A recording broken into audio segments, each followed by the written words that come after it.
Peço que prepare seu coração para uma palavra que pode mudar o rumo de sua vida, pois tenho certeza que Deus irá falar contigo. Fique até o fim e não se esqueça de comentar sobre a mensagem. Deixa seu like e compartilhe. Lucas 24, versículo 13.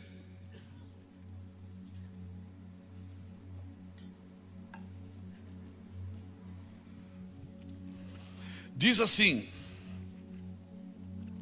naquele mesmo dia, dois deles estavam a caminho a uma aldeia chamada Emaús, distante de Jerusalém 60 estádios, ou seja, 11 quilômetros. E iam conversando a respeito de todas as coisas sucedidas. E aconteceu que, enquanto conversavam e discutiam, o próprio Jesus se aproximou e ia com eles. Os seus olhos, porém, estavam como se que impedidos de o reconhecer. Então lhes perguntou Jesus: que é isso que vos preocupa? E o que ides tratando à medida que caminhais? E eles pararam entristecidos. Um, porém, chamado Cleopas, respondeu dizendo: és o único, porventura, que, tendo estado em Jerusalém, ignoras as ocorrências destes últimos dias? Ele lhes perguntou: quais?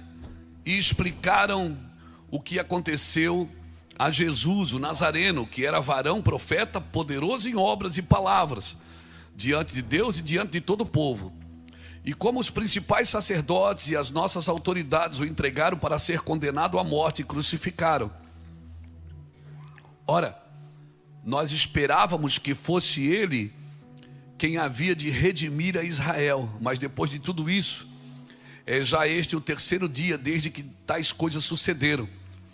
É verdade também que algumas mulheres das que conosco estavam nos surpreenderam, tendo ido de madrugada no túmulo e não achando o corpo de Jesus, voltaram dizendo ter tido uma visão de anjos, os quais afirmaram que ele vive.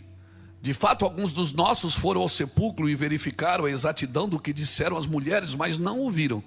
Então lhes disse Jesus: ó nécios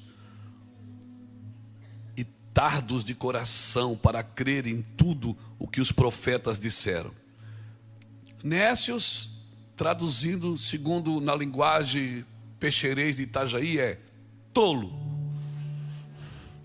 Seu tolo. Porventura não convinha que o Cristo padecesse e entrasse na sua glória? E começando por Moisés, discorrendo por todos os profetas, expunha-lhe a seu respeito, constava em todas as escrituras. Quando se aproximaram da aldeia para onde iam, fez ele menção de passar adiante, mas eles os constrangeram, dizendo: fica conosco, porque é tarde e o dia já declina. E entrou para ficar com eles. E aconteceu que, quando estavam à mesa, tomando ele o pão, abençoou e, tendo partido, lhes deu. Então lhes abriram os olhos e reconheceram, mas ele desapareceu da presença deles. E disseram uns aos outros, um ao outro: porventura não nos ardia o coração quando ele pelo caminho nos falava, quando nos expunha as escrituras? E na mesma hora, levantando-se, voltaram para Jerusalém, aonde acharam reunidos 11 e outros com eles, os quais diziam: o Senhor ressuscitou e já apareceu a Simão. Então os dois contaram o que lhes acontecera no caminho e como fora por eles reconhecido no partir do pão. Falavam ainda estas coisas quando Jesus apareceu no meio deles e lhes disse: a paz seja convosco. Que história fantástica. Que coisa tremenda essa passagem do caminho de Emaús.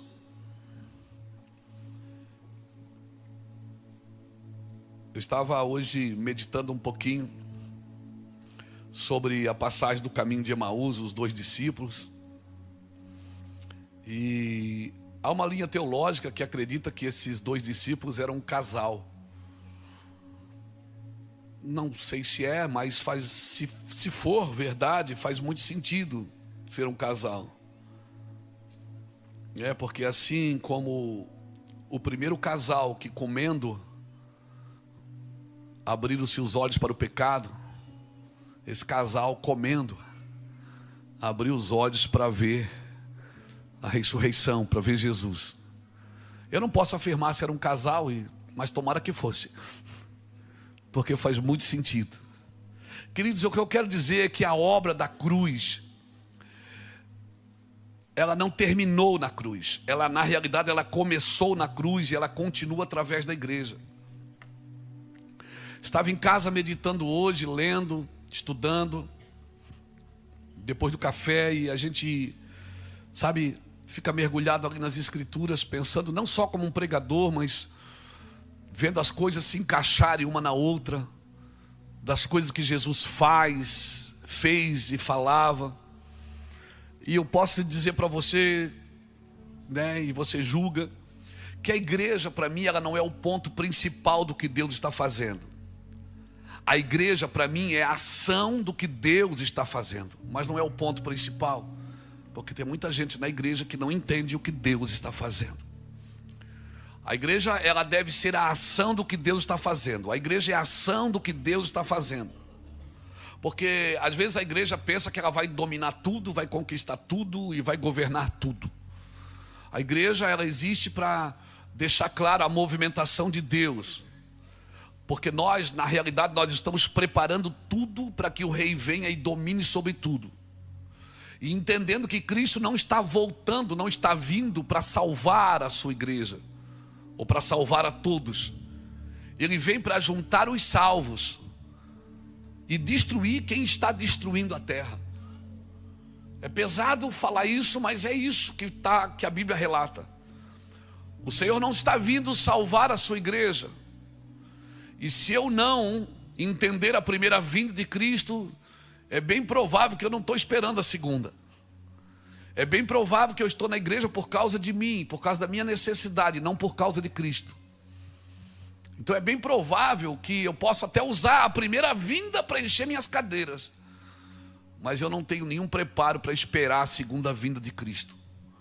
Se nós só focarmos no que Jesus fez na cruz, nós reduziremos o seu governo vindouro.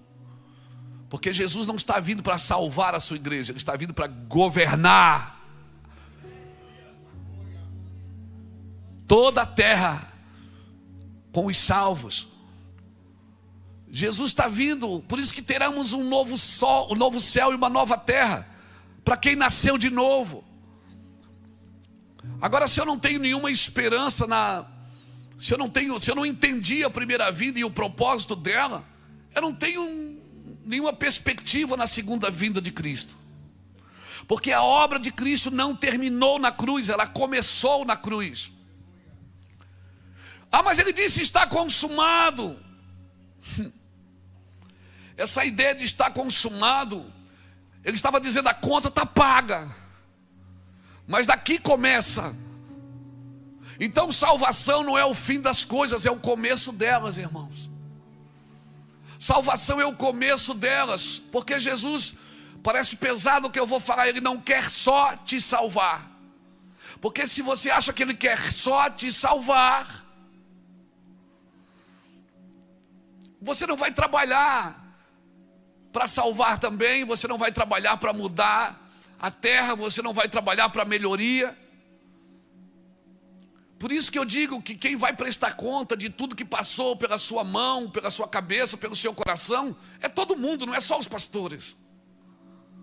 Talvez sobre nós, como diz a Bíblia, é um pouco mais, é um pouco maior a pressão.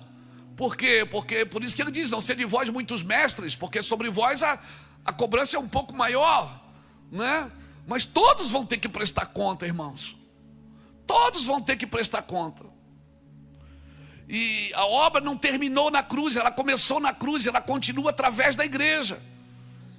E se tu não conheces a ideia original, tu vai andar com Jesus frustrado. Porque esses homens, eles tinham entendimento até a cruz, a partir da cruz eles não entendiam mais nada. Por isso Jesus entra no meio deles, eles ficam frustrados. Esses dois homens a caminho de Emaús, eles me fazem pensar o quê? Que trabalhar para Deus sem conhecer a ideia original vai me deixar perdido no serviço, vai me deixar perdido na igreja. Quando você reproduz algo que você não entendeu, eu costumo dizer que a gente só reproduz a ignorância. Por isso é tão necessário que eu entenda, porque senão eu vou adulterar a ideia original. Eu estou aqui porque eu fui salvo por Cristo, mas eu não fui só salvo por Cristo, eu fui reposicionado em governo, um governo que Adão perdeu. E eu preciso ser reposicionado, porque eu corro o risco de ser alguém salvo por Cristo e governado por tudo que me rodeia. Governado pelo medo, pela culpa, pela indiferença, pela necessidade ou pela fartura.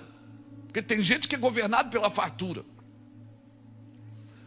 Eu preciso entender a movimentação original de Deus, irmãos. E para mim, se eu quero entender como Deus faz, eu preciso entender como Deus fez com o primeiro homem, que foi Adão. Então põe para mim aqui Gênesis capítulo 1, versículo 26. Vamos partir do primeiro homem. Diz assim, Gênesis 1, 26. Também disse Deus: façamos o homem à nossa imagem, conforme a nossa semelhança. Tenha ele domínio sobre os peixes do mar, sobre as aves do céu, sobre os animais domésticos, sobre toda a terra e sobre todos os répteis que rastejam pela terra. Deus criou o homem para quê? Para ter domínio. Deus não criou o homem para... Deus não disse: Adão, eu vou te salvar. Deus disse: Adão, domina. Olha o verso 27. Criou Deus, pois, o homem à sua imagem, a imagem de Deus o criou, o homem e mulher os criou. Verso 28, paramos aqui. E Deus os abençoou e lhes disse: frutificai, sede fecundos, multiplicai-vos, enchei a terra e sujeitai-a. Dominai sobre as três esferas: água, ar e terra. Domine sobre a terra, domine sobre a água, domine sobre o ar, domine sobre as aves, sobre os peixes, sobre os animais. Mas você não vai ver aqui Deus dando domínio para um homem sobre outro homem. Essa cultura de um homem querer dominar outro homem é uma cultura do diabo. É uma cultura do inferno. Por isso que comunismo é do diabo. Pegou? Porque Deus não deu autoridade para um homem governar outro. Ele disse: domine sobre todas as coisas, peixes, aves e animais. Agora perceba, Deus disse: frutifica, multiplica, enche a terra e sujeita tudo, ou seja, bota tudo debaixo do seu governo. Aí você ouve o pastor Jacques dizer assim: ó, vem aqui, a gente vai ter um trabalho com os empresários aqui, irmãos. Aí o cara vem aqui, ele pensa que ele vem aprender a ganhar dinheiro, a multiplicar. Não é multiplicar, primeiro você tem que frutificar, porque você não pode multiplicar o que você não frutificou. Pegou? Eu frutifico como? Como marido, como esposa, como pai, como filho, como patrão, como empregado, tendo rotinas de obediência na minha vida. As rotinas de obediência na minha vida vão me dar frutos. Muita gente está dando resultado, mas não está dando fruto. E o que Deus celebra é o fruto, não é o resultado. E pasmem, muita gente para dar fruto vai ter que parar de dar resultado. Como assim, pastor? Porque a gente acha que dando resultado está dando fruto. Não, o resultado é para os outros ver. Fruto, quem vê em você é um só. Deus vê o teu coração, Deus vê as tuas intenções, Deus vê as tuas vontades, as tuas paixões. Amém? Deus sabe se você está dando fruto ou não. Por isso que antes de ensinar um homem a ganhar dinheiro, ensine ele a dar fruto. Amém? Antes de você ensinar a vender, a comprar, a pagar, a multiplicar, porque multiplicar é de Deus. Diga comigo, multiplicar é de Deus. Diga, multiplicar é de Deus. Tem gente que acha assim, ó, o pastor é de Deus, o coach é do diabo. Não. Não, senhor. Eu conheço muitos homens de Deus, muitas mulheres de Deus que não estão no púlpito pregando, mas estão ensinando as pessoas a frutificar. Quer ser um bom empresário? Seja um bom marido, seja um bom pai, seja um bom filho, e certamente tudo que você botar a mão vai multiplicar, irmão. Você vai multiplicar em tudo que você fizer. Amém? Amém? Você não precisa ser um grande empresário para ensinar alguém a multiplicar. Você precisa ser um bom marido, um bom pai, um bom cidadão, um bom homem, uma mulher abençoada, uma boa mulher. Você está me entendendo? Olha o que Deus diz. Você primeiro primeiro Deus fez o quê? Abençoou. Depois Deus disse: agora você frutifica, depois você multiplica, depois você enche, e depois você pega tudo e governa sobre isso. Ou seja, tudo que você prosperar, ganhar e fizer não vai governar você, é você que vai governar tudo isso. Por quê? Porque eu te abençoei para isso. Porque tem gente que enriquece, mas perde a família, perde os filhos, perde a casa, perde a mão. Por quê? Por quê? Porque não sujeitou. Você tem que sujeitar quem te abençoa. E quem é que te abençoa? É Ele, irmão. É Ele que te abençoa. Frutifica, multiplica, enche a terra e sujeita tudo. Por quê? Porque dominar vem de pisar. Quando a Bíblia diz em Salmo 91, pisarás o leão e a áspide, está dizendo o quê? Você vai governar sobre ele. Em breve o Deus de paz vai fazer o quê?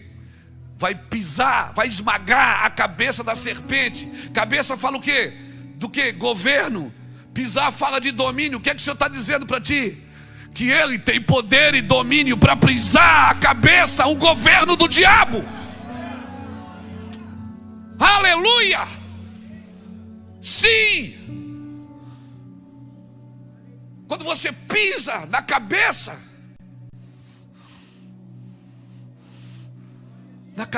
cabeça fala de governo.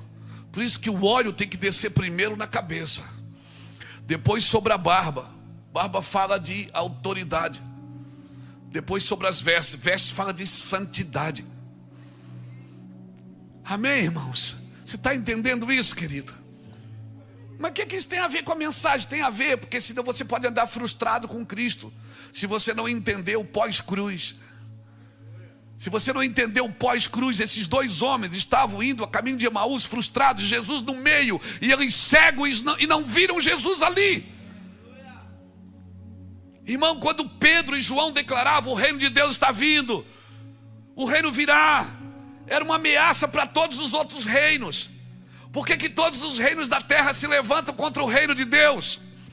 Porque o reino de Deus é uma ameaça para todos os outros reinos. Porque Herodias, através da dança da sua filha Salomé, pediu a cabeça de João Batista. Porque João Batista sentenciava todos os outros reinos quando ele dizia: o reino dos céus está vindo, arrependei-vos. O evangelho do reino traz ameaças políticas. Por quê? Porque quando o reino de Deus chega no lugar, ele domina o território. Ele domina o território, irmãos. Então quando ele falava: o reino de Deus está vindo, ele dizia: meu Deus, os governos tinham medo. Até hoje tem. Até hoje tem. Por isso que os magos foram visitar Jesus e pararam em Herodes. Herodes perguntou: é o rei de Israel? Se vocês acharem, me falam onde ele está. Quando você fala: está próximo o reino de Deus, irmão, todo o reino da terra cairá por terra, meu irmão. Amém? Então fica tranquilo, é um propósito eterno de Deus.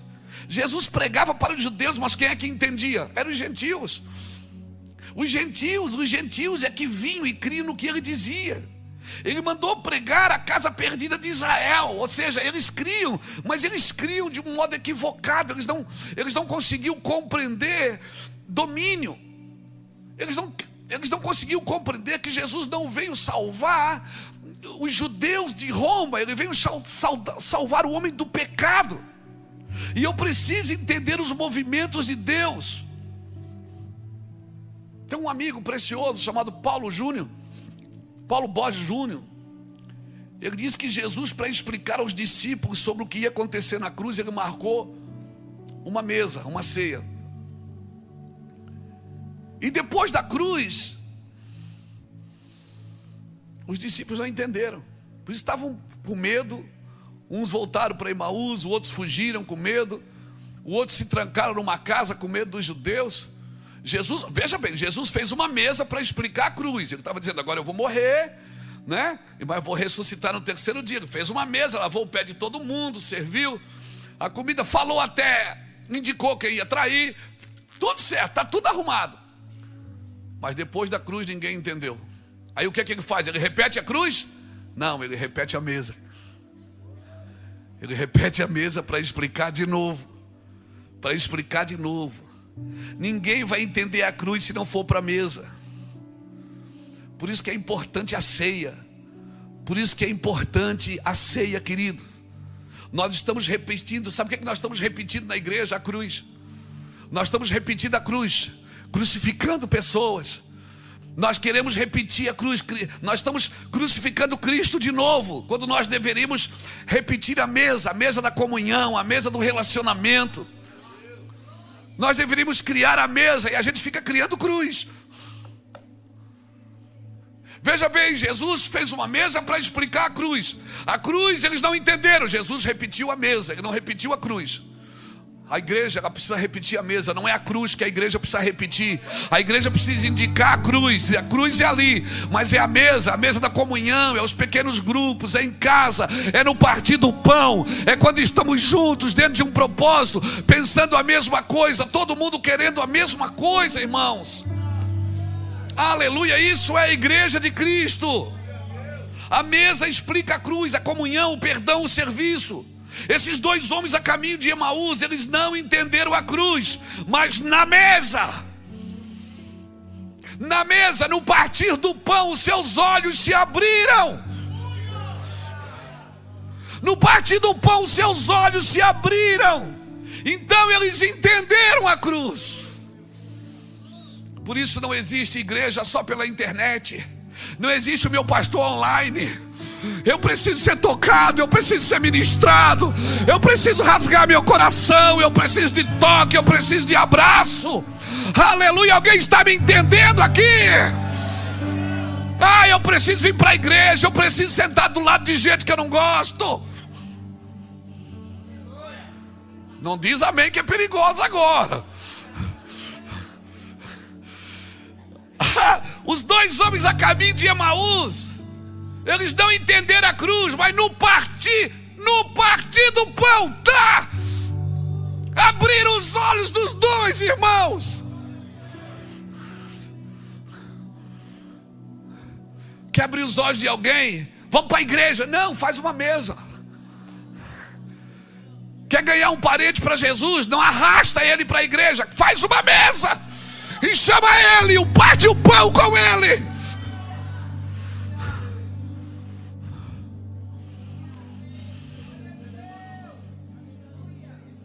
Quer reatar uma amizade perdida? Faz a mesa. Quer reatar um filho distante? Faz a mesa para ele. Davi já dizia: prepara uma mesa na presença dos meus inimigos, unge a minha cabeça com óleo e o meu cálice transborda. Aí tem gente que lê isso, mas é tão fariseu que ele diz: agora os meus inimigos vão ver. Não, quando a Bíblia diz que ele vai preparar uma mesa na presença dos seus inimigos, sabe para que é? Para você servir a mesa. Porque se seu inimigo tiver fome, dai de comer. Se ele tiver sede, dai de beber. Porque fazendo assim, juntarás brasa viva sobre a tua cabeça. Aleluia, aleluia. Como é que é? Então o Senhor está dizendo que Deus vai preparar uma mesa na presença dos meus inimigos?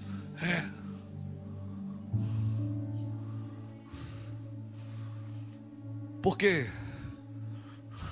Mas eu quero ser ungido de Deus. Olha o processo. Eu sirvo a mesa do inimigo. Ele faz o quê? Unge a minha cabeça com óleo. E o meu cálice.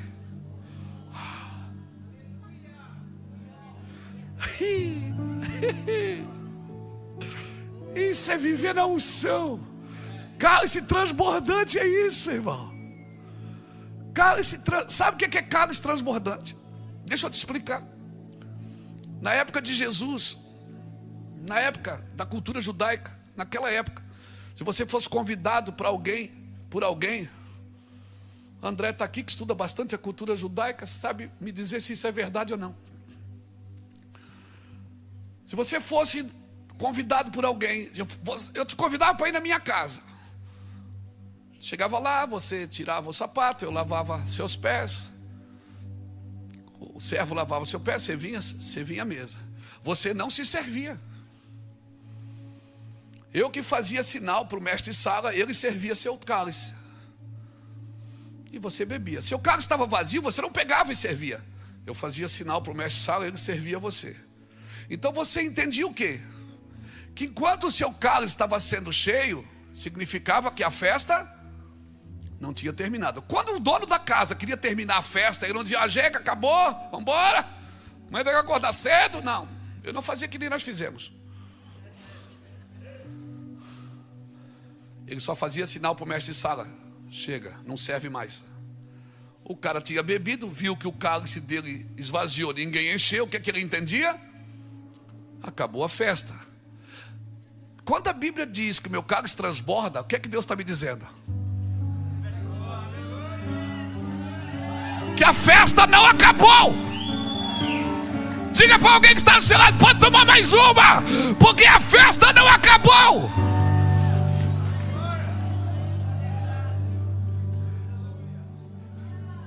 E se no próximo culto ele encher de novo, é porque a festa ainda não acabou. E se no próximo ele encher de novo, é porque a festa ainda não acabou. Aleluia! Mas respeita o processo, serve a mesa. E se ele tiver fome, dá de comer. Se ele tiver sede, dá de beber. Juntando brasa viva sobre a sua cabeça. Isso vai acontecer. Revelações. Ela é despejada por pessoas que só tem por inimigo o diabo. Revelações, sabedoria e graça é despejada na mente de pessoas que só tem por inimigo o diabo. Seu inimigo não é o crente da outra igreja. Seu inimigo não é alguém que te fez mal. Seu inimigo é o diabo, o inimigo das vossas almas. E ponto final. Aleluia. Aleluia. Só que para ir para a mesa você precisa viver a experiência da cruz. Deixa eu te falar uma coisa, e eu quero profetizar, e isso entenda no seu espírito. Dias virão que as pregações não surtirão mais efeito. Dias virão que as visões não surtirão mais efeito. Mas o partir do pão na mesa vai abrir os olhos de gerações em gerações.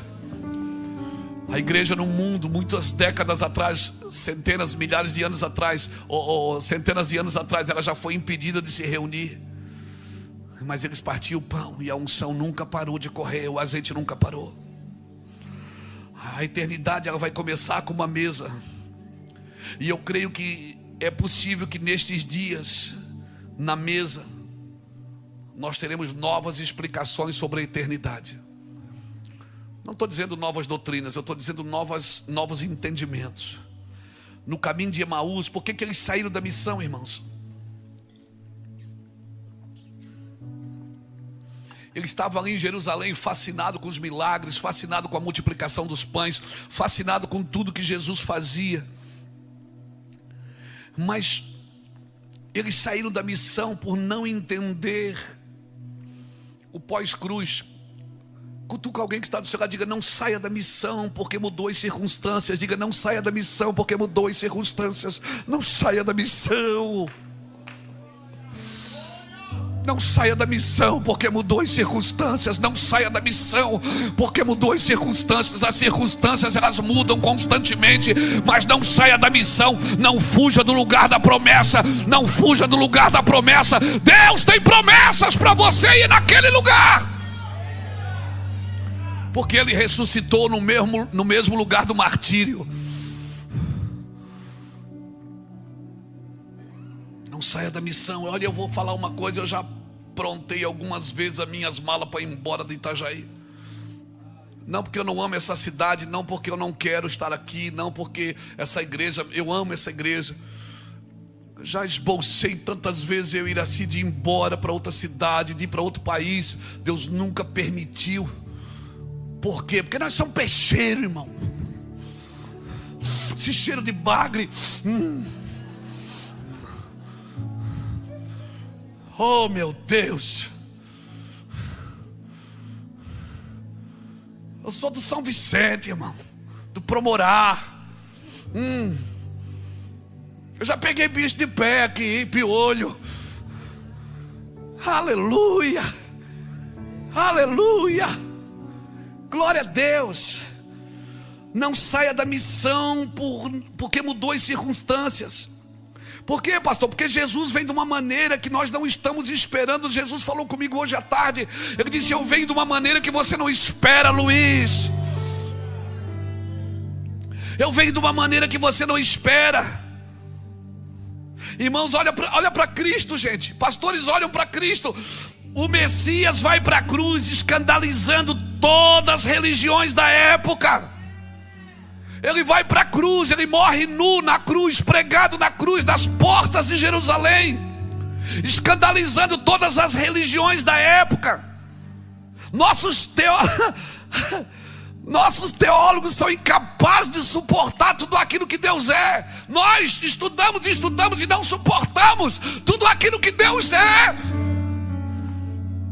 Somos incapazes, nossos argumentos não conseguem doutrinar o amor de Deus. Temos argumentos para doutrinar. Queremos dizer para Deus: isso você ama, aquilo você não ama. Isso você concorda, aquilo você não concorda. Como o Messias pode morrer como um pecador? Como? Já passou pela sua cabeça como o Salvador pede oração para seus amigos? Como o pão da vida pergunta se tem algo para comer? Como a água viva tem sede? Como o Pai da eternidade precisa morrer? Você já se perguntou, irmão? Se você não consegue compreender isso, como você quer compreender com uma mente limitada um Deus que se chama amor? Aleluia! Quanto mais nós nos afastamos do Calvário, mais nós nos afastamos da possibilidade de sermos ressuscitados com Cristo.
Por isso, deu tudo errado, corre para a cruz.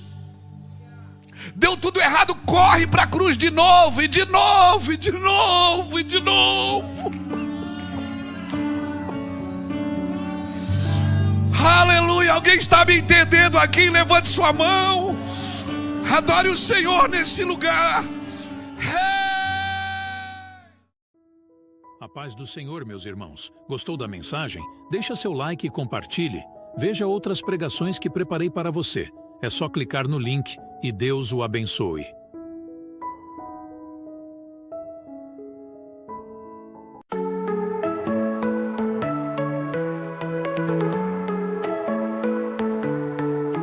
In the quiet of the autumn night, a gentle breeze whispers its delight. Leaves rustle softly, stars gleam bright. In your arms everything feels right. Moonlight paints our shadows tall. In the breeze I hear your call. Autumn breeze in the night so tenderly. In your embrace I feel so free. Every sigh, every touch we share. In the autumn breeze I know you care. Stars above, a blanket of delight. In your eyes, the autumn night. Walking through the amber glow. With you beside me, love starts to grow.